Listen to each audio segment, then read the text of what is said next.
datang hampiri tatamu, bersujud menyembah Kau Tuhan.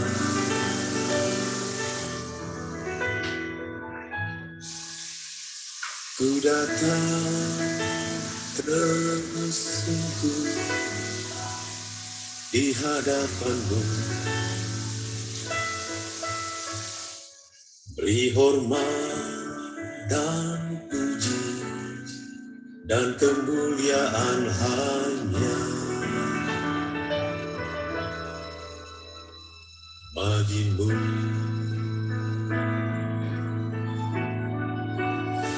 Mulialah Engkau Tuhan, mulialah nama-Mu di bumi di surga selamanya.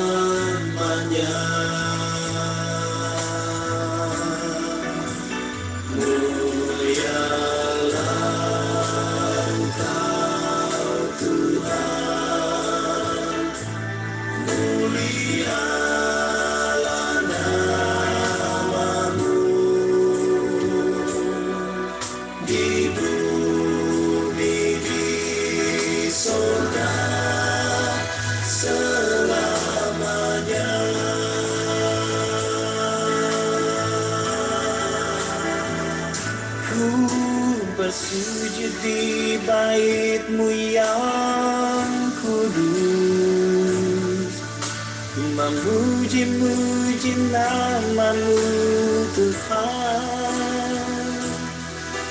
Ku bersyukur dengan segenap hatiku, segenap jiwaku.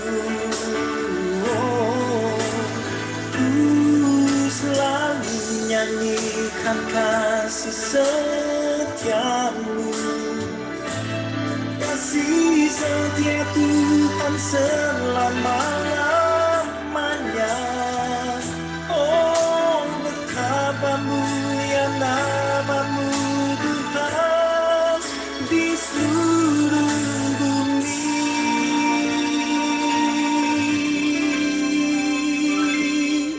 Sungguh ajaib kasih-Mu ya Tuhan, tiada kata dapat melukiskannya. Kau rela tinggalkan surga dan segala keindahannya.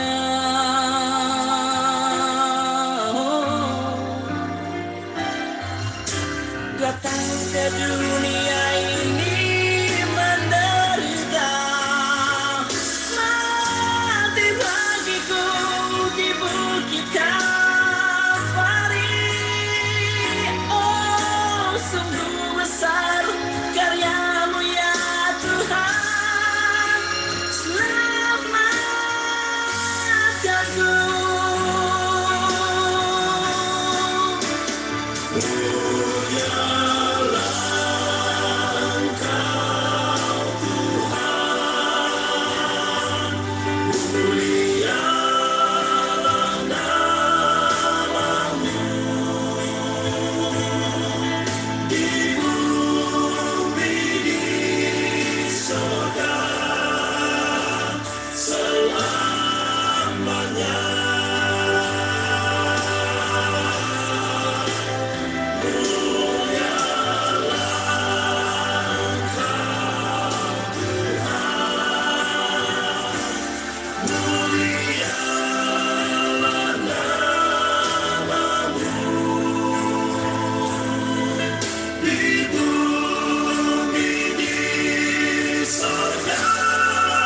Terima kasih.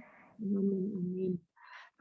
Baiklah, mari kita siapkan hati dan pikiran kita untuk mendengarkan firman yang dibawakan Pendeta Urbano Malau.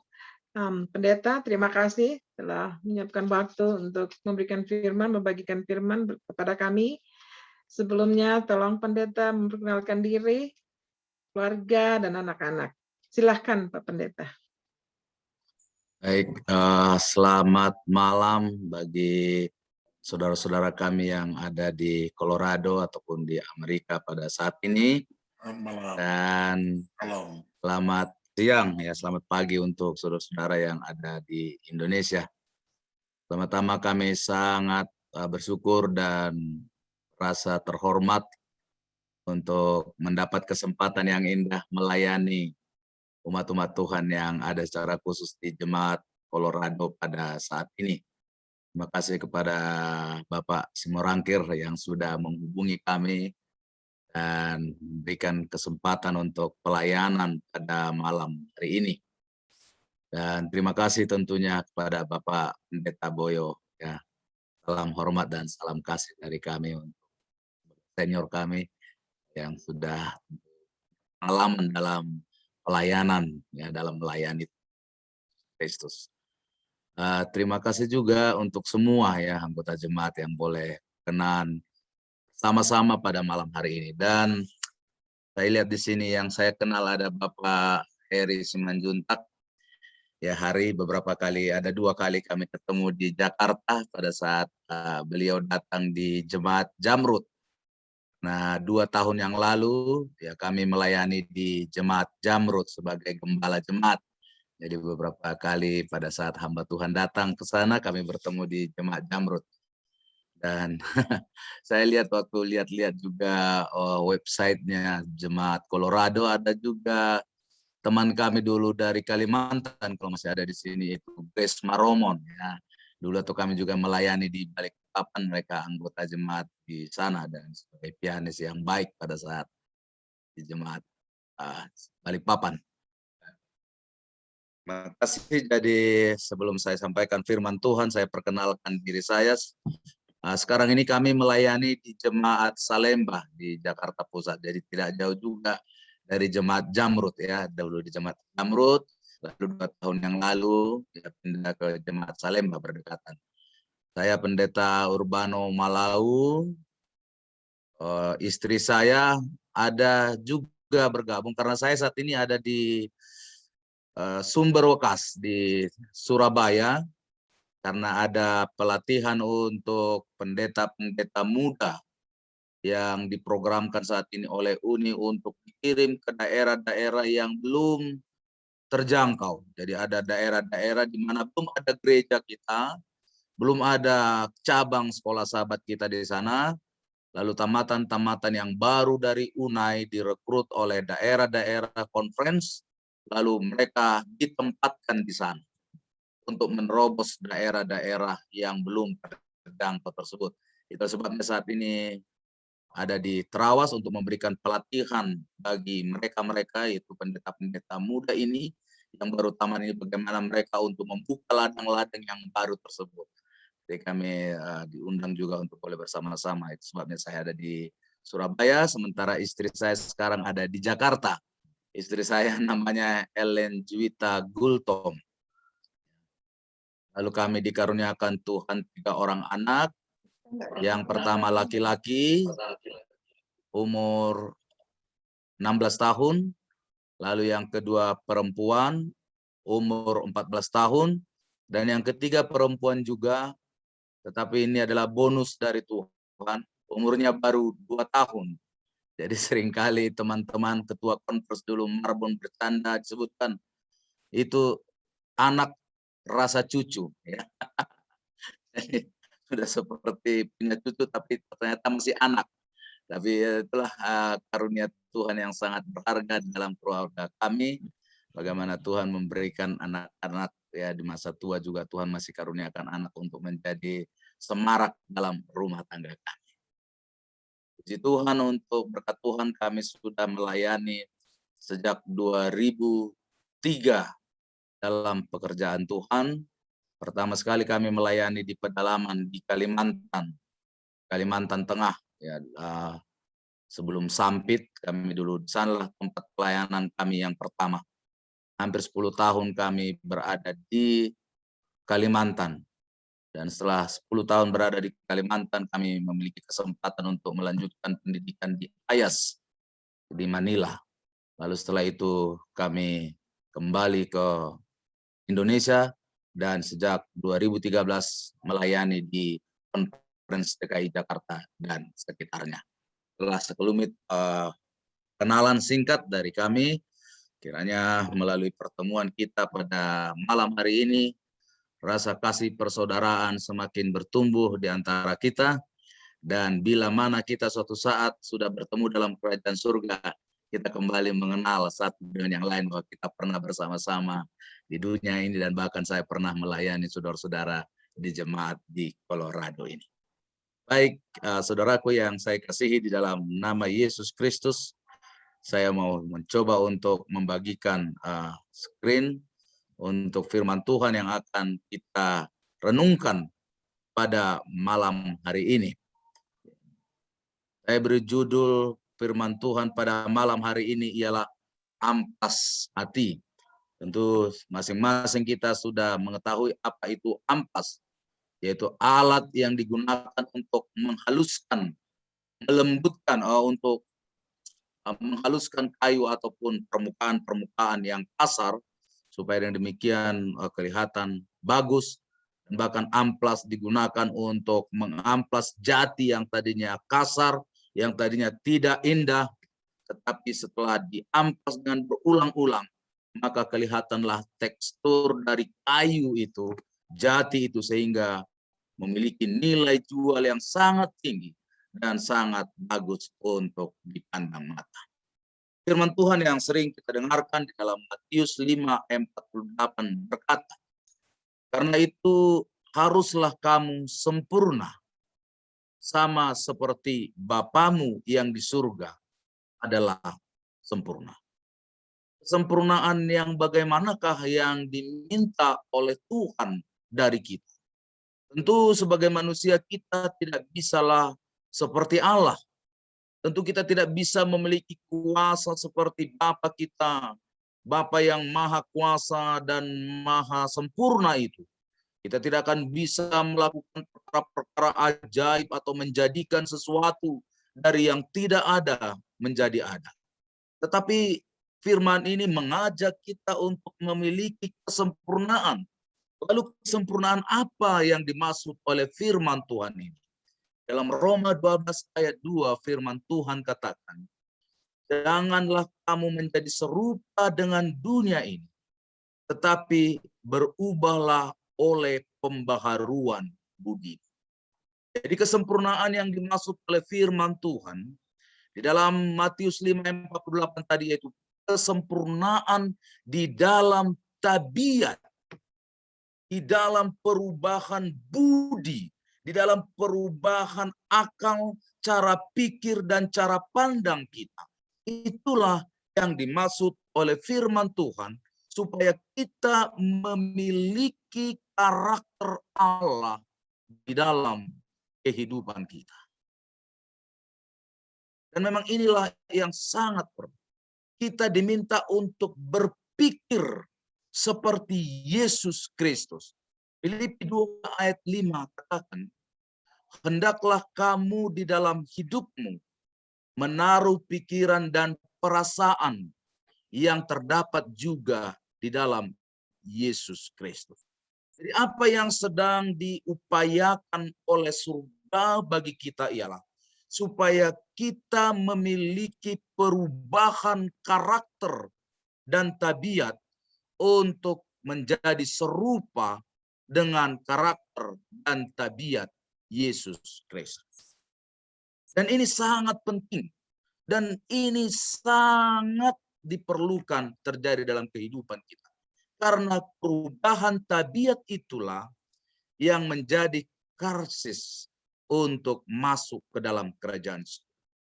Hamba Tuhan Ellen White katakan dalam Christian Service, bukan uang atau atau tanah atau jabatan, tetapi mempunyai tabiat seperti Kristuslah yang membukakan pintu gerbang Firdaus bagi kita.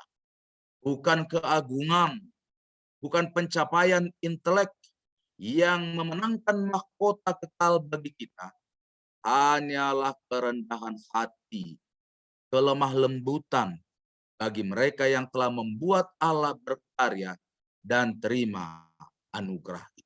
Jadi inilah yang diperlukan oleh surga. Tetapi betapa sering orang hanya berusaha untuk mencari uang, mencari tanah, mencari jabatan dengan sekuat-kuatnya, dan mengorbankan segala sesuatu. Tapi kurang untuk berusaha untuk mengubah tabiat sesuai dengan tabiat Kristus. Padahal hal yang kita bawa untuk membukakan pintu gerbang Firdaus bagi kita adalah tabiat-tabiat yang sudah berubah seperti tabiat Kristus. Dilanjutkan oleh hamba Tuhan. Tidak ada dosa yang lebih menjijikkan atau yang lebih berbahaya terhadap jiwa manusia di hadapan Tuhan selain daripada dosa kesombongan dan merasa diri cukup baik. Dari semua dosa inilah yang paling tak berpengharapan dan paling sukar untuk disembuhkan. Jadi hal ini harus diubah dari dalam diri kita. Merasa diri paling baik, merasa diri sombong, menjadi orang yang mementingkan diri sendiri. Tuhan mau untuk dibuang dari dalam kehidupan kita semuanya. Tetapi adalah sangat sukar untuk berubah. Benar-benar sukar untuk mengubah tabiat kita. Ada orang bahkan kita mungkin sudah berjanji, Tuhan, saya mau berubah, saya mau menjadi orang yang lemah lembut, rendah hati dan sabar. Tetapi alangkah seringnya baru saja kita mau membuat komitmen tersebut. Tetapi tidak lama setelah itu kita sudah tidak sabar dan bahkan mungkin marah-marah. Dan memang alangkah disayangkan. Ada banyak umat-umat Tuhan yang bahkan mungkin sudah puluhan tahun bahkan dari kecil dalam kebenaran ini, tetapi belum memiliki perubahan tabiat sebagaimana tabiat Kristus. Yang tadinya mereka seorang yang pemarah, tapi sudah berpuluh tahun di dalam kebenaran, tetap menjadi seorang yang pemarah. Yang tadinya orang yang egois, sudah bertahun-tahun menjadi pengikut Yesus Kristus, tetap juga seorang yang egois. Orang yang mementingkan diri, tetap menjadi seorang yang hanya mementingkan diri. Memang betapa sukar untuk berubah. Sehingga demikian, seringkali lagunya adalah aku masih seperti yang dulu. Lagu aku masih seperti yang dulu. Berpuluh-puluh tahun menjadi pengikut Kristus, tetapi tetap aku masih seperti yang dulu. Saudaraku yang dikasihi oleh Tuhan, kita tidak bisa hidup seperti itu. Kita harus berubah. Kita harus memiliki perubahan dalam tabiat kita. Tabiat kita harus sesuai dengan tabiat Kristus. Dan itulah yang diupayakan oleh surga bagi saya dan saudara. Dan demikian saudaraku, pada malam hari ini kita akan belajar dari firman Tuhan. Bagaimanakah supaya saya dan saudara betul-betul memiliki perubahan di dalam tabiat. Kita akan belajar dari pengalaman hamba Tuhan Musa. Hal dengan hamba Tuhan ini lewat firman Tuhan. Kita mengetahui bagaimana hamba Tuhan ini seorang yang sangat sabar. Firman Tuhan katakan dalam Bilangan 12 ayat yang ketiga. Adapun Musa ialah seorang yang sangat lembut hatinya, lebih dari setiap manusia yang ada di atas muka bumi. Dalam bahasa Inggris, versi King James Version katakan, Now the man Moses was very meek. Itu berarti lemah lembut, penurut, sabar, melebihi daripada manusia yang pernah hidup di atas muka bumi. Kita tahu Musa, bahwa dia lahir pada saat orang Israel dalam situasi perbudakan di Mesir. Untuk menyelamatkan Musa yang lahir pada saat perintah dikeluarkan untuk membunuh setiap anak laki-laki orang Israel yang berumur di bawah 2 tahun, maka orang tuanya menyembunyikan Musa di sungai Nil, di mana putri Firaun setiap hari mandi di tempat itu. Maka Musa diambil dari air tersebut dan dibawa masuk di dalam istana Firaun. Demikianlah Musa, kata hamba Tuhan dalam Alfa dan Omega jilid 1. Di istana Firaun, Musa menerima latihan sipil dan militer yang tertinggi. Raja telah menetapkan untuk menjadikan cucu angkatnya itu sebagai penggantinya. Dan anak muda itu telah dididik untuk angkat itu. Dan Musa dididik dalam segala hikmat orang Mesir. Dan ia berkuasa dalam perkataan dan perbuatan. Kesanggupan dia sebagai seorang pemimpin dalam ketentaraan milik Mesir telah menjadikan dia sebagai seorang yang disenangi oleh tentara dan oleh orang-orang banyak dianggap sebagai seorang tokoh yang menonjol. Saya percaya saudara mengerti bagaimana seorang dididik menjadi seorang militer. Seorang militer adalah seorang yang keras, seorang yang disiplin, seorang yang akan menyelesaikan masalah dengan jalan peperangan atau dengan kekasaran. Dan hal itulah yang terjadi dalam diri Musa. Jadi dalam jiwa Musa sudah terbentuk menjadi seorang yang keras, menjadi seorang yang garang, menjadi seorang yang suka berperang. Itulah pendidikan yang diterima oleh Musa. Hingga demikian, tidak heran bahwa dia adalah seorang panglima yang sangat disegani dan sangat menonjol di antara tentara-tentara orang Mesir. Dan inilah salah satu bukti bagaimana Musa menggunakan tangannya yang kuat untuk menyelesaikan suatu persoalan. Dalam Keluaran 2 ayat 11 sampai 15 kita temukan pada waktu Musa telah dewasa, dia pergi berjalan-jalan untuk melihat saudaranya yang bekerja paksa orang-orang Israel itu. Lalu ia melihat seorang Mesir memukul seorang Ibrani, orang dari saudaranya itu. Lalu ia menoleh ke sana sini. Ketika dilihatnya tidak ada orang, dibunuhnyalah orang Mesir itu dan disembunyikannya mayatnya di dalam kasur. Saudara lihat di sini bagaimana memang karakternya, tabiatnya sudah terbentuk menjadi tabiat seorang yang keras, yang menyelesaikan masalah dengan kekerasan, dengan serta-merta dia membunuh orang Mesir itu. Tapi keesokan harinya ia keluar lagi. Didapatinya 2 orang Ibrani tengah berkelahi, ia bertanya kepada yang bersalah, "Mengapa engkau pukul temanmu?"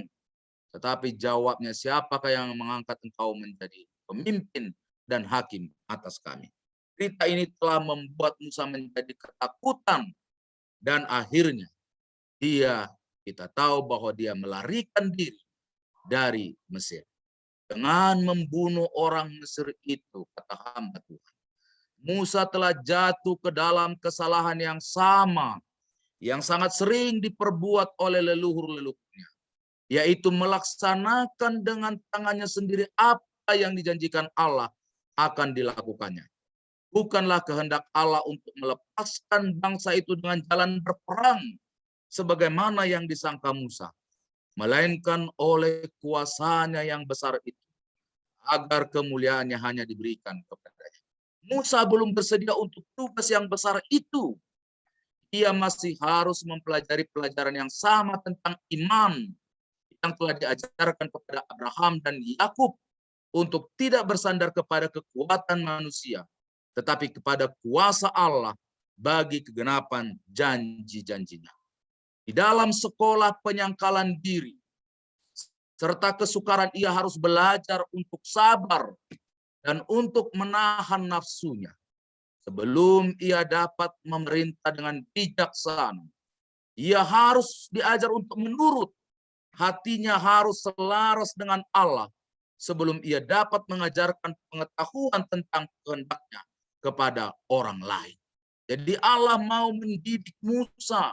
Tabiat yang dibentuk di dalam istana Firaun telah menjadikan hamba Tuhan ini sebagai seorang yang keras, sebagai seorang yang kasar, sebagai seorang yang menyelesaikan suatu masalah dengan kekerasan.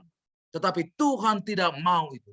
Tuhan mau mendidik hamba Tuhan ini untuk memiliki tabiat yang lembut, tabiat yang halus, sabar, sebagaimana tabiat Yesus Kristus. Itulah sebabnya Tuhan mengirim dia dari istana di Firaun, di Mesir, dari tanah Gosen.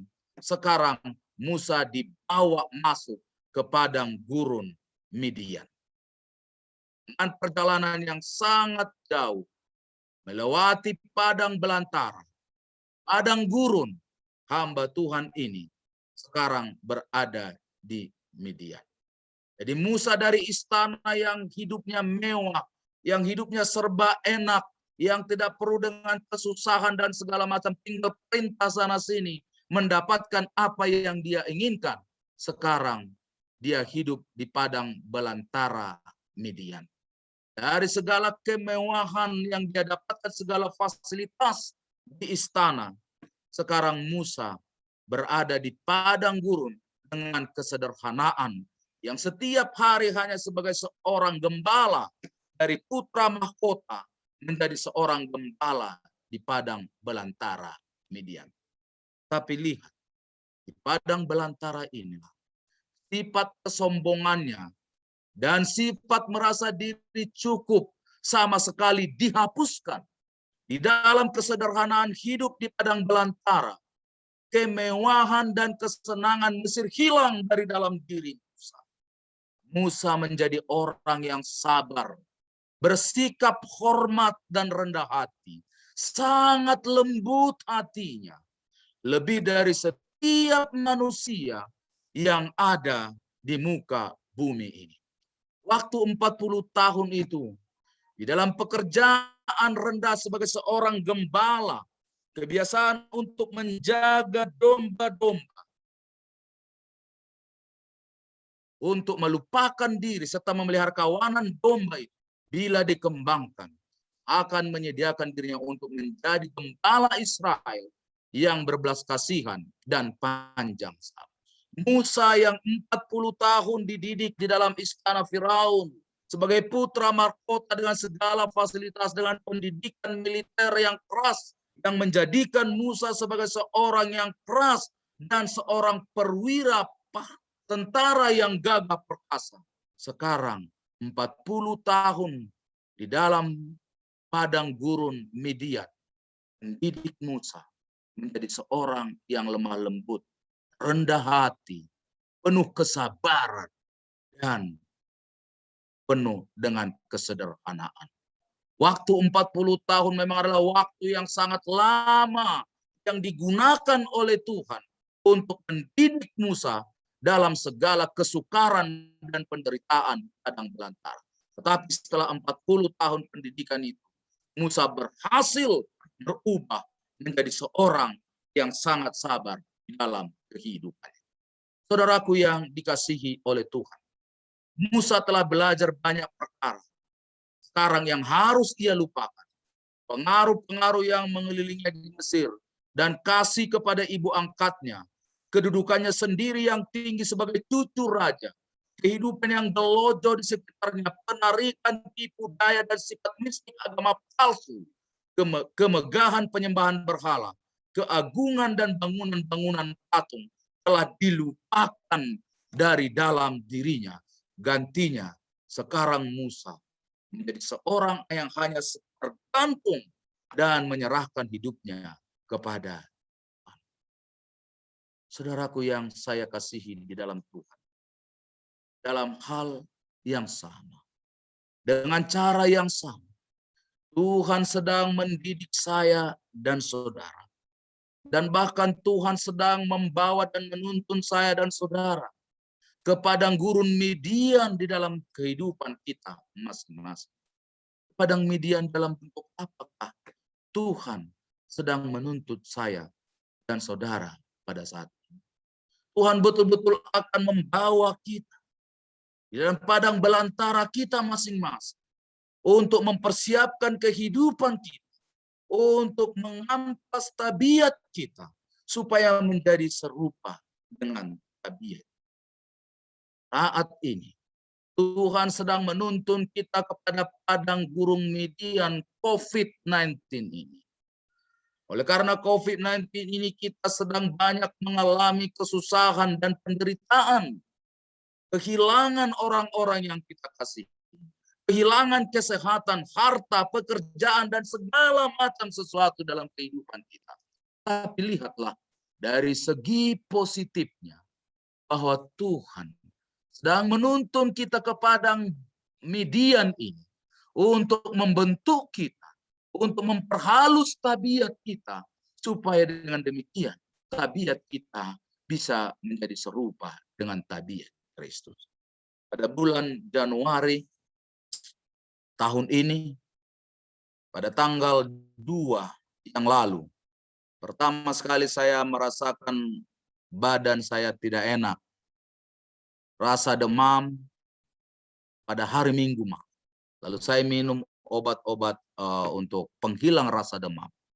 Keesokan harinya pada hari Senin, keadaan enak, demamnya hilang. Pada pagi hari tubuh terasa segar. Tetapi kembali pada sorenya, demam itu datang lagi dan badan terasa tidak enak. Saya istirahat, lalu istri saya bilang, kamu apa dulu, Dedi pergi dulu di kamar yang sebelah. Lalu anak kami saya pindahkan di kamar kami, lalu saya isolasi di sana.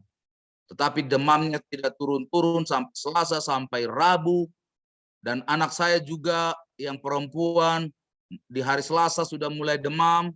Anak saya juga yang laki-laki di hari Rabu demam. Akhirnya pada hari Kamis saya pergi memeriksakan diri. Dan hasil pemeriksaan mengatakan bahwa saya positif menderita virus corona ini.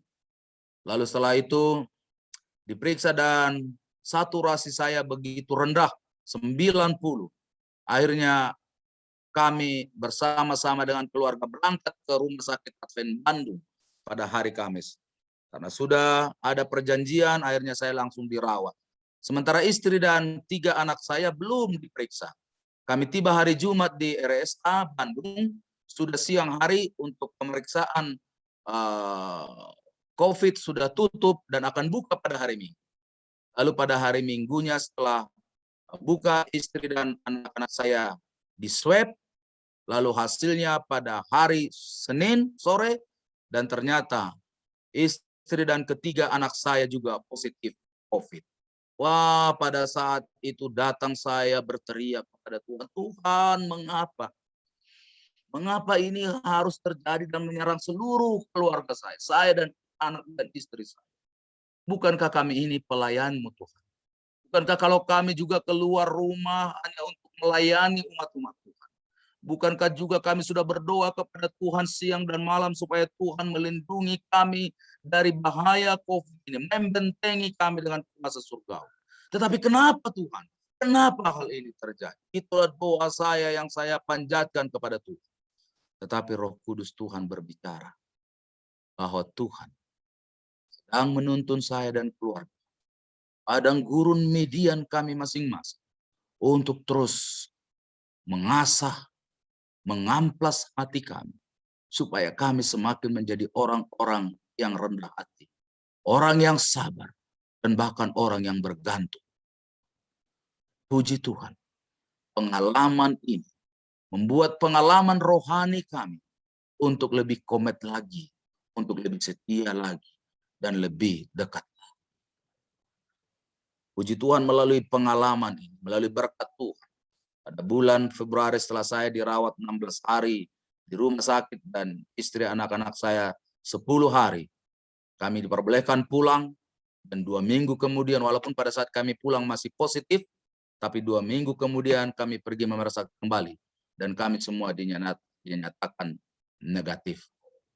Walaupun sampai hari ini saya masih rasakan ya sesak napas kadang-kadang, gampang letih, atau lambung saya ini bermasalah oleh karena COVID. Tapi saya percaya bahwa Tuhan sudah melakukan perkara. Dan di balik semua itu, sesuatu yang paling berharga yang kami dapatkan dari pengalaman ini ialah bahwa kami merasa semakin dekat dengan Tuhan.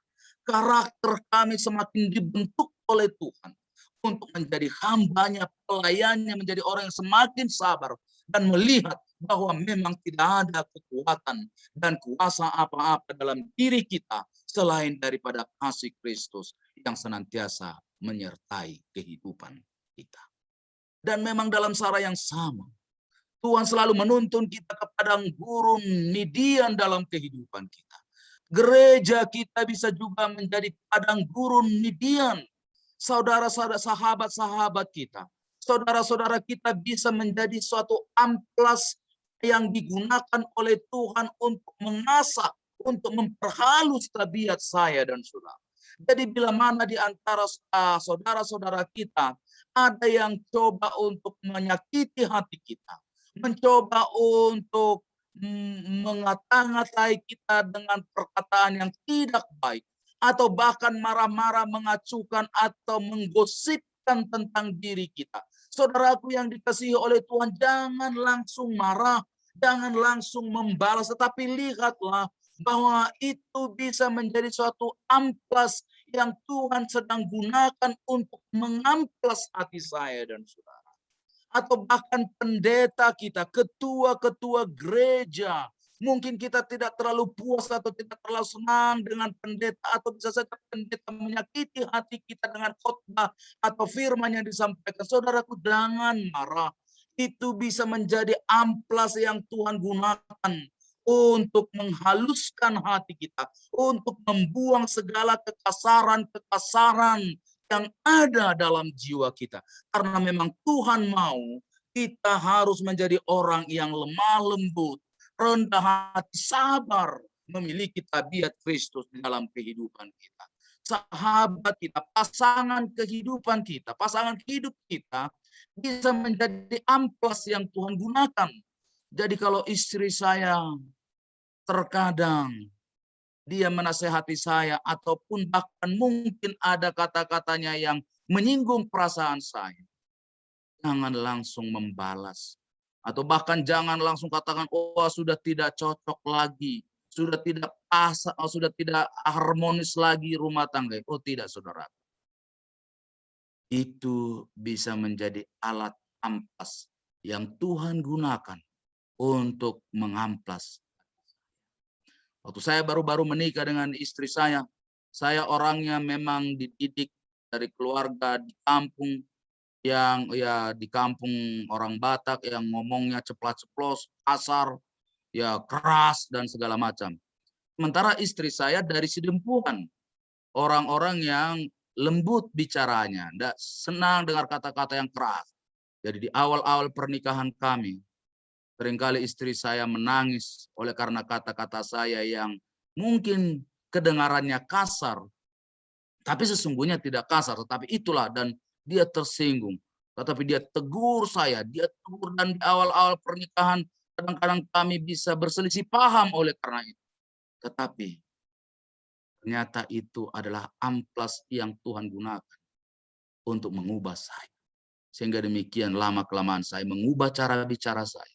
Saya mengubah kata-kata saya untuk tidak ceplas-ceplos, untuk tidak ngomong keras dan segala macam. Dan itu membawa kebaikan bagi keluarga saya dan juga membawa kebaikan dalam pelayanan saya dimanapun. Jadi saudaraku, istri dan suami yang Tuhan berikan dalam kehidupan kita bisa menjadi alat yang Tuhan gunakan untuk mengamplas tabiat kita. Sahabat kita, orang-orang lain yang dekat dengan kita bisa menjadi ampuh. Jadi kalau ada sesuatu yang tiba-tiba menyakiti hati kita, lihatlah bahwa mungkin itu saja itu yang Tuhan izinkan terjadi untuk mengampas hati saya dan saudara, supaya saya betul-betul menjadi orang yang sabar, supaya saya betul-betul menjadi orang yang bisa berubah, membuang segala kekasaran-kekasaran di dalam kehidupan kita. Saudaraku, Tuhan mau supaya saya dan saudara betul-betul memiliki tabiat yang lemah lembut, tabiat yang penuh kasih, tabiat yang dimiliki oleh Yesus Kristus. Dan untuk itulah Tuhan sedang mendidik saya dan saudara. Kalau jemaat kita di Colorado ini melakukan perbaktian dari Senin sampai hari Kamis dan bahkan Sabat lagi setiap minggu, dan sudah berjalan sepanjang 1 tahun. Apa yang Tuhan mau dari semua firman Tuhan yang kita dapatkan? Apa yang Tuhan mau dari setiap perbaktian kita, ya supaya saya dan saudara berubah dalam tabiat. Supaya kita memiliki karakter surgawi. Karena kehidupan sebelum kita masuk ke dalam surga, maka kehidupan surgawi, budaya surgawi, tabiat surgawi sudah harus terjadi pada saat kita berada di dunia. Jadi kalau saya dari tiap minggu ke minggu berkhotbah tentang firman Tuhan, tiap minggu ke minggu melakukan pelajaran firman, tapi kalau tabiat saya masih seperti yang dulu, maka kelihatannya firman Tuhan itu sia-sia bila mana tidak mendapatkan perubahan dalam kehidupan. Tuhan mau mengamplas saya. Apapun yang sedang terjadi dalam kehidupan saya dan saudara, berarti itu Tuhan sudah menuntun saya dan saudara untuk memasuki padang gurun Midian kita, untuk mendidik kita, sehingga dengan demikian nanti akhirnya kita akan keluar orang yang lemah lembut, yang pernah hidup di atas bumi, sebagaimana dikatakan oleh firman Tuhan tentang Musa. Jadi kalau tadi firman Tuhan itu tentang berbicara tentang Musa, tentu kita rindu bahwa nama Musa diganti menjadi nama saya dan saudara, adalah orang yang lemah lembut, orang yang sabar, orang yang rendah hati, yang pernah hidup di atas. Rendah hati, lemah lembut, dan sabar, itu adalah tujuan Tuhan dalam kehidupan saya. Nah, ini adalah keluarga saya, 5 orang ya sekarang ini, puji Tuhan, anak-anak yang diberkati oleh Tuhan dalam rumah tangga. Tapi ini saat ini. Tapi kalau saya melihat kilas balik dalam kehidupan saya tidak pernah membayangkan bahwa Tuhan memakai saya untuk sebagai seorang hambanya pada saat ini. Saya dilahirkan dari keluarga yang sangat miskin dan sangat sederhana di daerah Sumatera Utara. Dan saya dibesarkan di daerah Aceh Tenggara, Kutacani. Kami 8 orang bersaudara.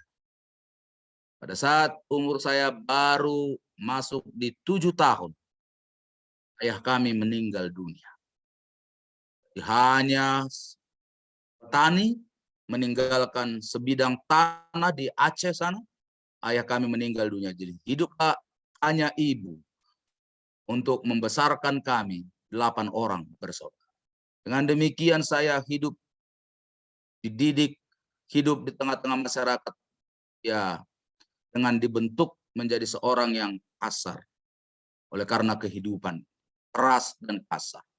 Bahkan pada saat saya tamat SMA, saya katakan kepada Tuhan bahwa Tuhan, Engkau tidak ada.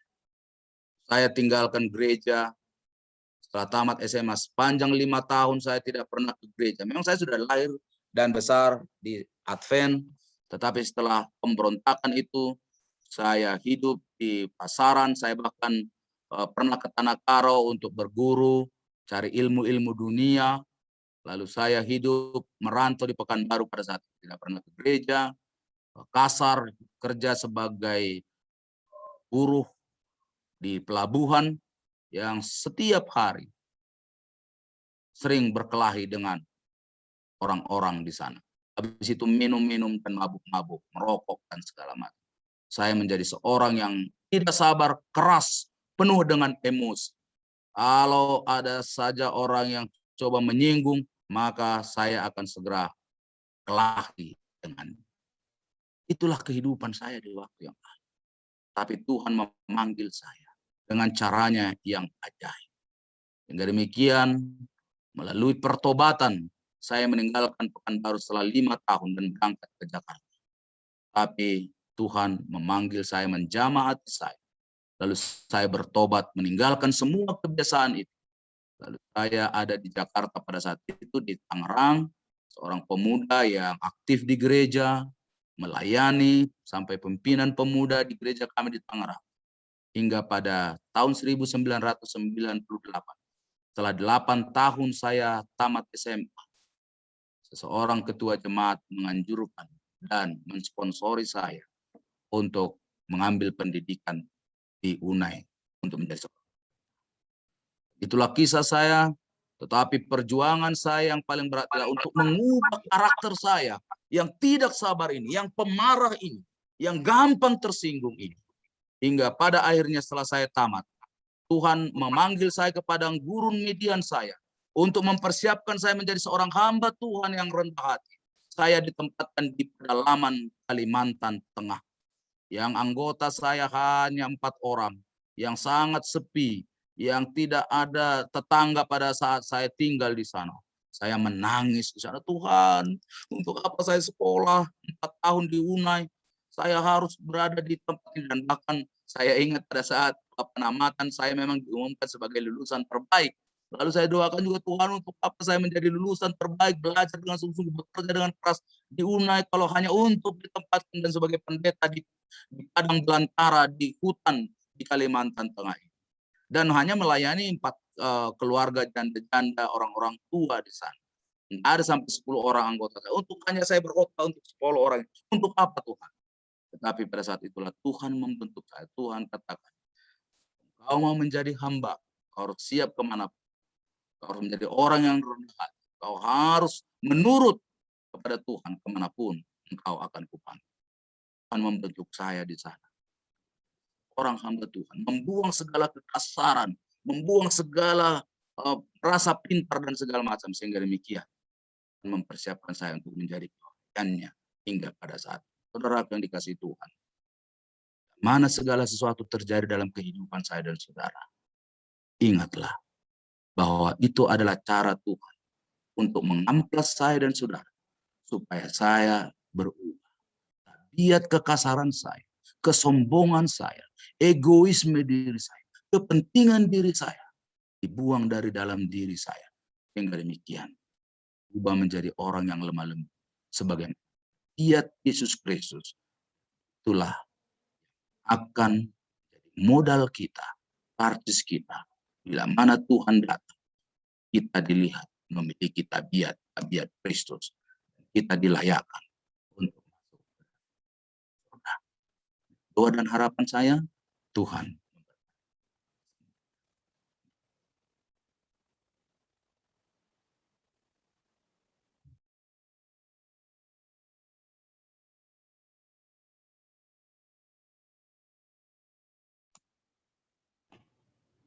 Amin, Pendeta. Amin. Amin.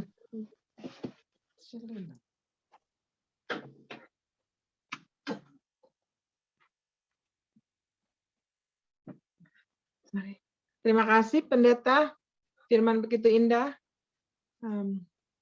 Tolong di-unmute, Pendeta punya itu di-mute. Terima kasih kembali. Terima kasih Pendeta, firman begitu indah yang menguatkan kita, mengingatkan kita bahwa perjuangan hidup, cobaan adalah untuk membentuk tabiat kita. Terima kasih Pendeta. Baiklah, kita akan mendengarkan lagu spesial. Ada Saudara Simpson Pangaribuan, bisa menyumbangkan lagu.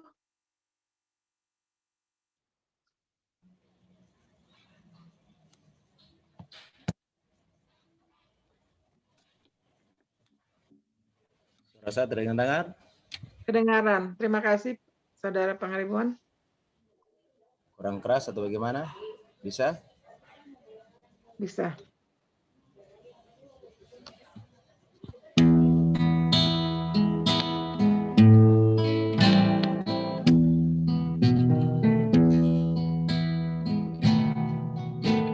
Sucikan hatimu di dalam doa, carilah Tuhanmu dalam sabdanya, tunjukkanlah cinta, tolong yang lemah, minta berkat Yesus dalam hidupku. Sucikan hatimu selagi di dunia, gunakan waktumu beserta Yesus, pandanglah padanya, biru kasih-Nya, buangkan segala dosa, cari rahmat-Nya.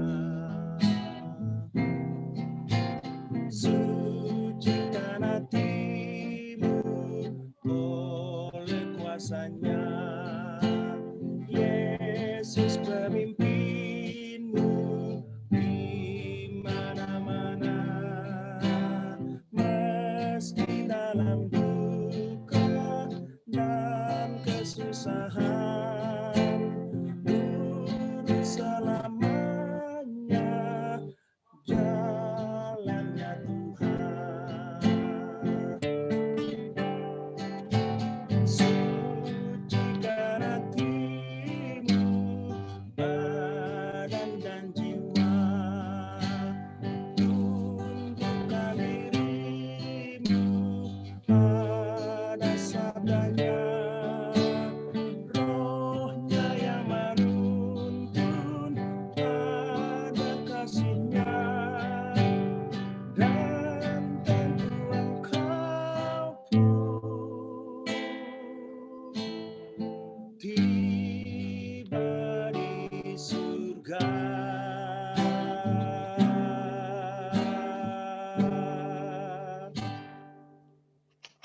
Amin. Amin. Terima kasih Saudara Pangaribuan. Setelah kita akan menutupkan kebaktian kita, minta kesediaan Bapak Pendeta untuk berdoa. Baik, kita berdoa. Bapa Surgawi, kami mengucap syukur kepadamu ya Tuhan, untuk kesempatan pada malam hari ini, boleh bersama-sama dalam ibadah, pujian, permohonan doa, firman Tuhan dan kesaksian yang sudah kami laksanakan. Terima kasih Bapa, karena sebagaimana Tuhan mendidik Musa dari istana di padang belantara Midian, dengan cara yang sama Tuhan sedang mendidik masing-masing kami untuk menjadikan kami menjadi orang-orang yang lemah lembut, rendah hati, dan penuh kasih sebagaimana tabiat. Untuk itu Bapa, berikanlah kami kuasa dari surga, sehingga demikian kalaupun kami menghadapi situasi-situasi yang tidak menguntungkan dalam kehidupan kami, biarlah kami boleh melihat dari sisi rohani kami, bahwa peristiwa-peristiwa itu Tuhan gunakan sebagai suatu alat amplas yang mengamplas hati kami. Dengan demikian segala kekasaran, egoisme, kesombongan, kepentingan diri sendiri boleh dibuang dari dalam hati kami. Dengan demikian menjadikan tabiat kami, tabiat yang indah, tabiat yang lembut, sebagaimana tabiat-Mu itu. Dengan demikian Bapa, bila mana Tuhan datang, kami didapati memiliki tabiat surgawi, dan kami pun akan bersama-sama diangkat masuk dalam. Biarlah nama Tuhan dan dipuji melalui perbaktian kami ini. Tuhan akan mendengarkan doa-doa yang sudah dipanjatkan tadi, dan memberikan jawaban yang terbaik sesuai dengan rencana dan kami memohon doa untuk umat-umat Tuhan yang ada di jemaat Colorado ini.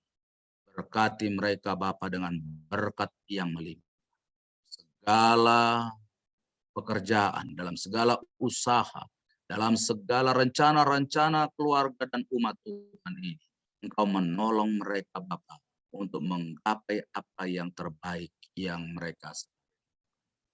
Demikian setiap saat mereka boleh melihat berkat Tuhan dalam hidup mereka, dan itu akan membawa semua umat Tuhan dan kami semua untuk selalu bersyukur dan selalu memuliakan ya Tuhan. Kiranya memberkati kita semua dan melindungi kita, jauhkan segala bahaya, jauhkan segala sesuatu yang tidak berkenan di hadirat Tuhan dalam kehidupan. Biarlah kasih Allah Bapa, kasih karunia melalui Tuhan kita Yesus Kristus, serta persekutuan dengan Roh Kudus-Nya itu, kiranya menyertai kita sekalian dari sekarang ini sampai selama-lamanya. Dalam nama Yesus. Amin.